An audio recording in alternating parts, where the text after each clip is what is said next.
Heute in diesem Video teste ich Winkelbohrmaschinen, und zwar genau die beiden Bosch und Makita. Und die sollen ja einen sehr großen Vorteil haben im Handling. Und ich werde heute mal testen, inwiefern sind die beiden jetzt besser als so ein handelsüblicher Akkuschrauber und inwiefern haben sie vielleicht sogar mehr Kraft, obwohl es anders angegeben ist. Und ist das Handling einfach mal besser, anders oder wie fühlt sich das eigentlich an? Denn ich habe bis jetzt wirklich einen blinden Fleck. Bis jetzt ist es so, dass ich noch niemals so ein Gerät hier in einem Test hatte und auch noch niemals so ein Gerät wirklich mal ein bisschen in der Hand hatte und getestet habe. Und ich will heute wirklich mal einen Schritt weitergehen und ich möchte für euch das heute mal wirklich mal ausprobieren. Denn wenn ich mich frage, wozu sind diese Geräte eigentlich da, beziehungsweise wenn man in die Prospekte schaut, wofür sind die Geräte da? Ganz einfach. Sie sind, da steht einfach drin, für das Thema Metall und für das Thema Holz. Okay, das kann ich mit dem Akkuschrauber aber auch machen. Wo ist denn jetzt der große Vorteil? Das wollen wir heute wirklich mal auch rausarbeiten und dann auch hier an dem Block mal testen, nämlich in Holz und in Metall. Lasst uns mal schauen, welche Geräte haben wir denn eigentlich hier auf dem Tisch. Wir haben Nummer 1 eine Neuheit und deswegen kam ich auch da drauf, weil das Gerät ist relativ neu von Bosch rausgekommen und da habe ich gedacht, jetzt lass doch mal wirklich mal ausprobieren. Ja, weil es muss ja einen Grund geben, wenn Bosch so ein Gerät rausbringt, dass es dafür auch eine Nachfrage gibt. Ja. Als Gerät haben wir heute hier den GRD 18V127 und von Makita haben wir den, oh das ist ein bisschen schwieriger, das ist doch sehr, da unten steht's, den DDA 450.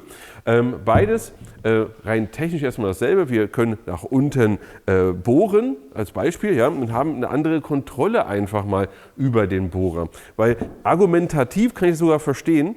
Man hat eine andere Kontrolle und bis ich das Video hier kurz vorm Anfang stand, habe ich gedacht, naja, du guck mal, also wir haben ja hier einen deutlich kleineren Bauraum und können auch so in engen Räumen so schnell mal so hier ein Loch bohren. Das ist aber Quatsch. Wenn ich mir das Gerät hier anschaue, zum Beispiel den hier, ja, habe ich ja hier einen gewissen Bauraum, auch bei dem Gerät. Jetzt mal noch ohne Bohrer, ohne alles. Und wenn ich mir jetzt hier so einen handelsüblichen Akkuschrauber angucke, wie von Milwaukee, den FDD3, dann ist jetzt ja nicht unbedingt, dass das Gerät jetzt hier kleiner ist. Ja? Also wenn ich jetzt hier das wirklich vorne anstelle, würde ich sogar sagen, das hier ist größer als, also der Bosch hier ist größer als von Milwaukee und auch hier drüben bei Makita ist es, würde ich sagen, höchstens pari-pari. Ja? Also wenn wir jetzt über einen engen Bauraum sprechen, macht das hier jetzt eher nicht so viel Sinn. Aber ihr macht jetzt bitte mal Folgendes. Diejenigen, die das jeden Tag benutzen, solche Geräte, schreiben bitte unbedingt unten in die Kommentare, was macht ihr damit? Das würde mich super interessieren, weil ich habe auch noch nirgendwo jemanden gesehen, der das benutzt. Also da, wo ich hingehe, benutzt das auch keiner. Wahrscheinlich, weil ich aber nicht dahin gehe, wo das die ganze Zeit benutzt wird. Das war irgendwie blöd, oder? Ihr wisst, was ich meine. So, lass uns die Geräte mal anschauen, bevor wir in den Test gehen. Und ich habe vorher noch eine Info, fällt mir gerade ein, weil gerade hier bei Makita haben wir eine Sache, die habe ich noch in keinem Video, glaube ich, gezeigt. Wir haben die neuen Akkus hier. Von Makita kennt ihr ja die ganz normalen Akkus, so die kleineren hier, wie zum Beispiel den hier, ein 4 Ampere oder ein 6 Ampere, kennen wir alle. Aber was haben wir hier? Den 9er. Und jetzt haben wir auch hier einen 12 Ampere 18 Volt Akku und damit sieht das Ganze schon mächtig, gewaltig aus. Brauchen tut das Gerät das nicht. Ja? Also das Gerät kannst du auch ganz normal betreiben, mit zum Beispiel einem klassischen 6 Ampere. Ja? Und dann damit loslegen. Lass uns, wenn wir es hier schon besprochen haben, auch ganz kurz hier besprechen. Empfohlen wird hier ein Procore, und zwar ein 5,5 Ampere Procore oder größer. Das heißt also technologisch größer wäre zum Beispiel jeder beliebige Expert-Akku oder durch einen 8 Ampere Procore und so weiter und so fort. Mit einem ganz normalen Akku kannst du es aber auch betreiben, hast eben nur nicht die maximale Kraft. So, lass uns mal ganz kurz die Geräte anschauen. Wenn wir uns jetzt hier mal bei Bosch das Ganze anschauen, seht ihr hier, wir haben hier keinen Zusatzhandgriff. Ja, beim Makita haben wir hier den Zusatzhandgriff an der Stelle. Hier haben wir die Option nicht. Ja, auch auf der anderen Seite hier nicht, ja, ist nicht vorhanden. Wir haben aber hier so einen schönen massiven Griff hier. Ja, da können wir schön ordentlich festhalten. Und wenn wir jetzt hier weiterschauen, wir haben Kickback, ja, das gucken wir uns gleich nochmal in der Benutzung an. Wir haben hier Vorwärts-Rückwärtslauf, hier den Trigger und mehr haben wir nicht. Wir können nichts einstellen, nichts weiter tun, außer hier auf der Unterseite haben wir erstmal Licht. Und wir haben hier die Verstellung für den Gang. Jetzt sind wir hier gerade im ersten Gang und hier ab in den zweiten, das war's. Mehr ist nicht möglich. Und das hier ist aber ganz, ganz wichtig, denn hier an der Stelle haben wir Folgendes, nämlich wir haben ein ganz anderes Bohrfutter. Das Gerät ist ja für Metall, oder beide Geräte sind ja für Metall und Holz gedacht. Und man merkt ja eindeutig am Bohrfutter, das ist für harte Anwendungen gedacht. Das heißt, dass wenn du was einspannst, wie jetzt zum Beispiel den Schlangenbohrer oder auch einen Metallbohrer, dann willst du ihn auch richtig anziehen können. Und dafür haben wir hier an der Stelle haben wir hier den Schlüssel. Ja, den können wir hier einfach rausziehen. Zack. Und dann können wir es auch richtig anziehen. Manche von euch werden das gar nicht mehr kennen, weil es das relativ selten ist inzwischen, so ein Futter. Und dann ziehen wir es hier einfach mal an. Ja, Moment, ich mache es mal hier an der Seite. So, ziehen, ziehen, ziehen. Und dann ist das Ganze hier auch schon fest. Und ich lasse das auch gleich hier fest. Und natürlich an allen 3 Stellen. So. Und auch hier fest. So. Bitte denkt dran, an allen 3 Stellen das festzuziehen, nicht nur an einer. Ja? Weil du hast gerade gesehen, an der einen Stelle war ich eigentlich so schon am Ende. Hier konnte ich aber noch ein bisschen nachziehen. Großer Vorteil von dem Bohrer, den wir haben hier einen Sechskantschaft. Also der Schaft hat 6 Kanten quasi. Wenn wir ihn hier reintun, dann haben wir hier einen Formschluss und keinen Kraftschluss mehr, wenn wir jetzt hier das zudrehen. Bei Metallbohrern ist es ja so, dass wir in der Regel einen runden Schaft haben und der muss auch richtig gut festgespannt werden. Und dazu ist es so, dass wir hiermit natürlich ganz anders anziehen können, als mit so einem ganz normalen Futter, den wir nur hier mit der Hand so ein bisschen hin und her drehen. Also das ist nochmal eine ganz andere Kraft. Wie gesagt, ich lasse ihn hier mal gleich drin, weil ich will ja testen. Ja? Dann schauen wir uns jetzt mal, und ich finde das hier übrigens sehr schön gemacht, der Schlüssel hier einfach, zack, wieder rein, ja, funktioniert. Bevor wir jetzt zu Makita kommen, wir haben ja gesagt, wir haben hier Kickback. Ja? Ich mache jetzt mal Folgendes, ja, für euch. Ja, jetzt hier blinkt Gerät hier blinkt auch und er hört auf. Das heißt, wir haben hier Anti-Kickback-Control und das brauchen wir auch, wenn wir mit den ordentlich großen Bohrern hier arbeiten. Und ich habe hier auch einen großen Forstner-Bohrer, der über die Größe des Gerätes eigentlich hinausgeht. Das wollen wir auch mal testen. Bin ich sehr gespannt. So, kommen wir rüber hier zu Makita. Bei Makita etwas anderes System. Wir haben ja auf jeden Fall einen Zusatzhandgriff. Den kann ich natürlich auch abschrauben. Aber wenn er dran ist, werden wir ihn natürlich auch mit testen. Ja, hier erstmal ab. Haben wir ein etwas schlankeres Gerät auch. Ja? Das ist ein bisschen schlanker, ein bisschen kleiner, ein bisschen kompakter. Ja? Hier wieder ran, hier auch wieder den Griff. Apropos Griff, das habe ich vorhin gar nicht gesagt. Bei Bosch und bei Makita, den Griff, den kannst du abschrauben. Ja? Wir haben ja hier jeweils oben 2 Schrauben. Wenn du sagst, na, der Bauraum ist so ein bisschen kleiner, na, dann kann ich das nochmal abschrauben und dann für meine Spezialanwendung da irgendwie so eine kleine Ecke und Kante rein. So, gucken wir mal ein bisschen genauer hier uns das Ganze an. Wir haben hier wieder die Gangwahl, ja. 2. Gang, 1. Gang, scheint so der Standard zu sein hier unten drunter. Hier wieder massives Bohrfutter, so wie wir es kennen. Sieht auch qualitativ extrem hochwertig aus, steht auch schön Japan hier drauf. Also schon schick, ja. Dann haben wir auch einen Schlüssel und zwar hier an der Seite. Den kannst du so draus tun, genau so oder auch so wieder rein, so und zack, dann ist er wieder drin. Ja. Was wir hier auch haben, ist hier dieser Clip oder diese Spange, die wir hier zur Seite tun können, um das irgendwo zu befestigen. Ich muss jetzt wirklich sagen, das ist so eine merkwürdige Befestigung. Mache ich sie in die Hose? Ja, also könnte ich jetzt zum Beispiel in die Hose reintun, aber das Ding ist schon ordentlich schwer. Leiter vielleicht? Keine Ahnung. Ja, das würde ich jetzt nicht machen. Ihr seht hier Trigger und los geht's. Eine Sache, und lass uns mal über die technischen Daten sprechen. Also ich habe mir das extra vorher ausgedruckt und über die Preise. Die Preise, ihr findet wie immer unten in der Videobeschreibung die Links, einen ehrlichen Preisvergleich. Und beim Preis ist es so, dass wir bei Bosch so bei 260, 270 Euro sind, bei Makita so irgendwo zwischen 270 und 300 Euro. Also wir haben keinen so großen Preisunterschied. Wir haben aber wohl einen Unterschied bei den technischen Daten. Hier ist es so, muss man richtig hinlegen, dass wir bei Makita haben wir eine andere Kraft. Wir haben hier so bis 70 Newtonmeter im ersten Gang. Bei Bosch haben wir bis 100 Newtonmeter im ersten Gang. Ja? Und wir werden das auch gleich mal ausprobieren und mal schauen, Wie verhält sich das denn gleich? Ja? Was wir aber auch haben, ist einen leichten Unterschied in der Umdrehung. Bei Makita haben wir bis 1400 Umdrehungen, bei Bosch haben wir bis 1800 Umdrehungen im zweiten Gang. Im ersten sind es 450 zu 550. Das heißt also, das Gerät von Bosch ist 100 Umdrehungen schneller, aber trotzdem 30 Newtonmeter stärker. Finde ich interessant. Mal gucken, wie sich das so ausspielt. Und ich würde auch sagen, bevor wir jetzt hier groß weitermachen, werden wir gleich mal testen. Und wir werden vor allem auch immer gegen den Akkuschrauber testen. Und da testen wir jetzt auch zwei verschiedene Dinge. Nämlich Nummer 1, wir testen das Thema Handling und Kraft. Denn wenn wir jetzt den Akkuschrauber uns angucken, ich nehme jetzt mal auch wirklich den Zusatzhandgriff ran, weil wir haben hier einen Akkuschrauber mit über 150 Newtonmeter, dann sollten wir bei so einer harten Anwendung, wie wir es hier haben, auch wirklich den Griff mal mit dran machen. Und Handling ist jetzt folgendes Thema. Wenn wir jetzt eine harte Anwendung haben, wie jetzt zum Beispiel ein großer Schlangenbohrer, ein großer Metallbohrer, was auch immer, dann ist es mit dem Gerät so, dass wir jetzt hier ansetzen und jetzt hier meinetwegen einen Bohrer drin haben und dann hier bohren. Das heißt also, ich kippe rein tendenziell immer eher so ein bisschen weg. Ja? Also ich kann natürlich dann versuchen, auf den Punkt zu zielen, aber ich kann ja nur hier Druck ausüben und ich kann ja nur hier Druck ausüben. Das heißt, ich muss irgendwie versuchen, so ein bisschen auch das gerade so kommt. Ich glaube, du verstehst, was ich meine. Bei dem Gerät hier ist es anders. Wenn ich bei dem Gerät arbeite und jetzt hier habe ich die Kontrolle genau auf die Mitte, ja, von dem Gerät und kann jetzt hier so nach unten arbeiten und kann es wirklich sehr, sehr gut führen. Einerseits natürlich nach unten, andererseits habe ich ja die ganze Zeit hier auch einen Haltegriff.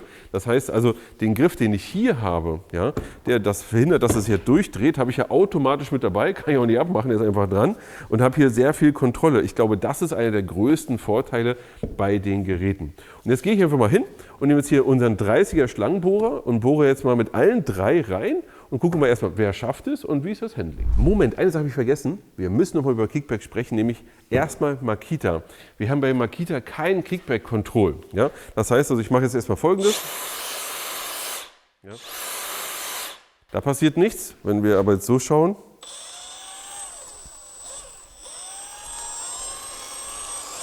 Passiert auch nichts. Bei Bosch haben wir aber zwei verschiedene Modi sogar. Wir haben erstmal das Kickback, was ich hier gezeigt habe. Ja, der Träger ist weiter gedrückt. Nochmal für euch. Ich drücke hier. Das ist Nummer 1. Wir haben aber ein erweitertes Kickback. Das heißt also, wir schauen, dass wir, wenn der langsam sich verdreht, ja, und du in dem Moment den Finger nicht wegbekommst, das kann doch dann langsam, aber doch schnell gehen, dann geht er auch aus. Und zwar, ich zeige dir das mal. Ich drehe wirklich mal langsam. Er geht aus.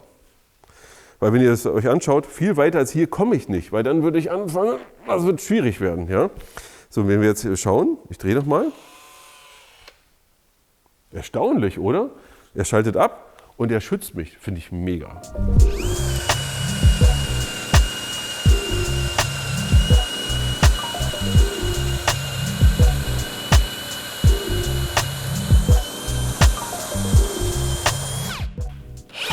Echt erstaunlich.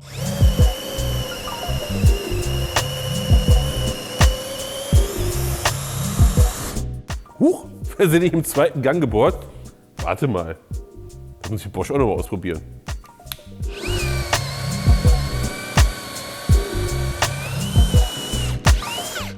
Krass geht das gut. Warte mal nochmal.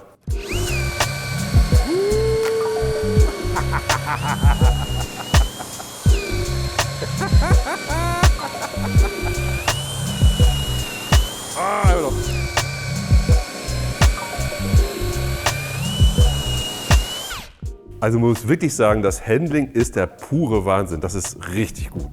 Jetzt muss ich mal mit dem Akkuschrauber probieren.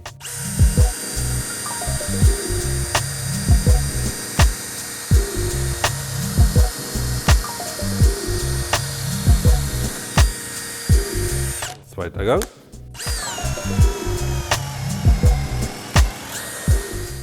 Geht auch. Aber das Handling ist anders.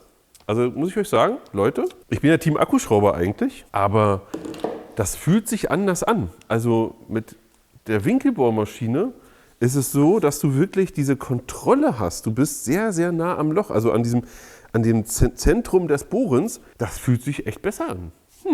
Probieren wir mal das nächste. Und das nächste ist auch, wo ich gerade bei Milwaukee bin, wir nehmen mal Forstner-Bohrer. Und zwar, wir wollen noch ein bisschen übertreiben, oder? Deswegen nehmen wir mal gleich einen kleinen Forstner-Bohrer und zwar einen mit 65 mm.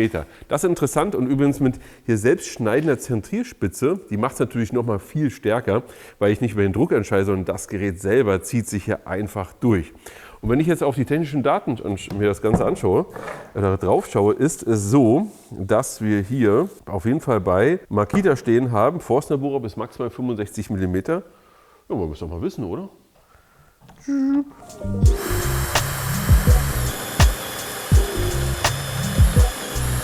Nee.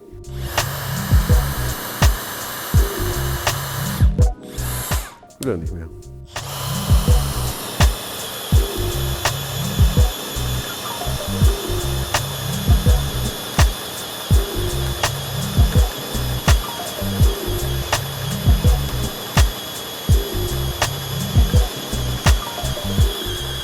Ja, durch geht's nicht, aber funktioniert. Zweiter Gang.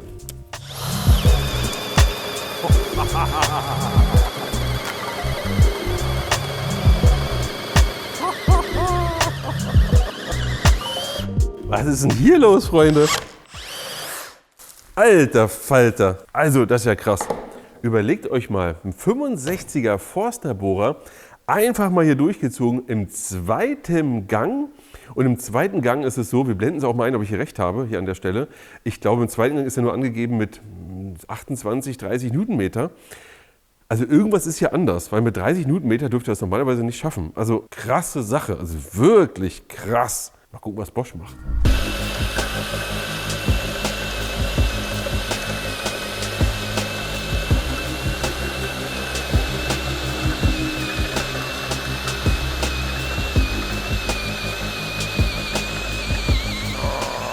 Oh, schade. Guck mal.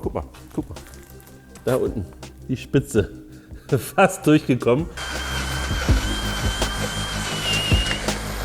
Ah. So, jetzt aber zweiter Gang.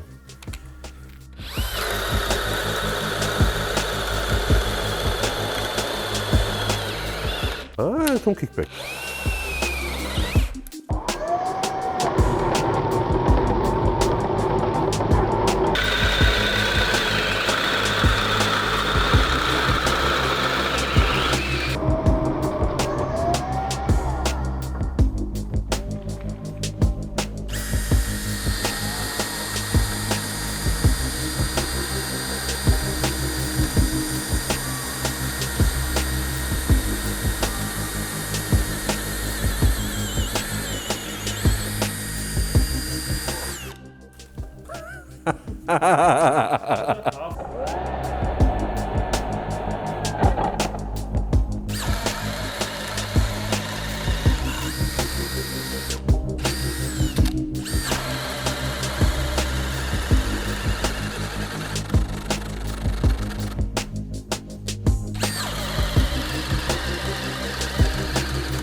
Jetzt haben wir alles mal gebohrt, hoch, runter, rechts, links, rein, raus, auch mit Metall. Und mein Fazit ist, mega genial. Die Dinger machen richtig Spaß. Und das, was am Anfang mir prognostiziert wurde, nämlich das bessere Handling, kann ich mehr als bestätigen. Wenn du also sag mal, größere Löcher, sehr konstruktiv arbeitest oder im Bereich Metall zum Beispiel, auch da große Durchmesser hast, ist das wahrscheinlich dein Gerät. Die machen beide richtig, richtig, richtig Spaß. Und gerade, wenn wir jetzt hier unseren großen Schlangenbohrer, den wir jetzt hier schon wieder eingepackt haben, nutzen zum Beispiel, ist es so, dass das hier mit dem auch geht. Auch mit dem hier geht alles genauso, aber mit denen geht es spielend leicht. Also die beiden quälen sich nie, sondern machen, oh ja, das funktioniert. Die Übersetzung scheint da irgendwie anders zu sein, der Motor scheint irgendwie ein bisschen anders zu sein. Ich kann es nicht genau erklären, aber sie machen es einfach so. Aber der Mittelpunkt, da wo ich halte, ist einfach näher dran und das Handling ist deutlich angenehmer. Du hast auch ein sicheres Gefühl. Jetzt muss ich aber was sagen, nämlich das Thema sichere Gefühl ist nochmal so ein Ding. Übrigens, wo ich es hier gerade in der Hand hier habe, diese Späne, ihr seht hier mal, was hier rausgerissen wird. Also was für krasse Späne, das sind ja keine Späne, das sind quasi Holzklumpen, die hier rausfliegen. Gerade beim Forstnerbohrer, das ist schon echt heftig, was die Geräte für Kraft haben und trotzdem einfach durchziehen. So, aber ich muss sagen, ich habe mich zu jeder Zeit, was ich gar nicht gedacht hätte, mit dem Bosch wohler gefühlt als hier mit dem Makita. Und der Grund ist, nicht die Kraft. Die Kraft ist, beide sind richtig stark. Es ist eine Wonne, damit zu arbeiten, auch mit dem Makita. Ich habe aber hier immer ein etwas besseres Gefühl gehabt wegen dem Thema Kickback. Das ist wahrscheinlich aber nur der Tatsache geschuldet, dass ich selbst mit den Geräten so gut wie nie arbeite. Ich vermute mal, ein Profi wird sagen, ey Sebastian, also wenn ich mit dem hier arbeite, habe ich noch nie ein Problem gehabt mit Rückschlag. Das kann durchaus sein, weil ich bin nicht der Profi, gerade in der Nutzung dieser Geräte. Und deswegen habe ich mich heute mit dem Gerät durch Kickback und das erweiterte Kickback sogar nochmal hier, was wir gesehen haben, wohler gefühlt. Übrigens beim Thema Metall konnten wir eine Sache auch nochmal uns anschauen. Und das machen wir jetzt auch am besten nochmal. Im ersten Gang haben wir ja gesehen, ja, dass er jetzt kommt. Wir machen das Ganze aber nochmal im zweiten Gang, nämlich beim Metall habe ich es ausprobiert, hat es nicht funktioniert. Er macht es auch im zweiten. Sogar noch früher. Vielleicht habe ich mich eben auch blöd angestellt. Ich habe es eben ja beim Metallbohren nochmal ausprobiert, ob er dann auch kommt. Da habe ich es in dem Moment dann nicht provozieren können. Aber es war auch kein Ernst von. Hier hast du gesehen, zack, kam es auch sofort. Also, aber das gibt mir einfach ein gutes Gefühl, muss ich wirklich sagen. Ihr schreibt mal eure Meinung unten in die Kommentare. Und ihr schreibt auch in die Kommentare, Mensch, ist das jetzt ein Gerät, was für euch mehr in den Fokus kommt? Für mich auf jeden Fall. Und solange ran ans Werkzeug und bis zum nächsten Mal.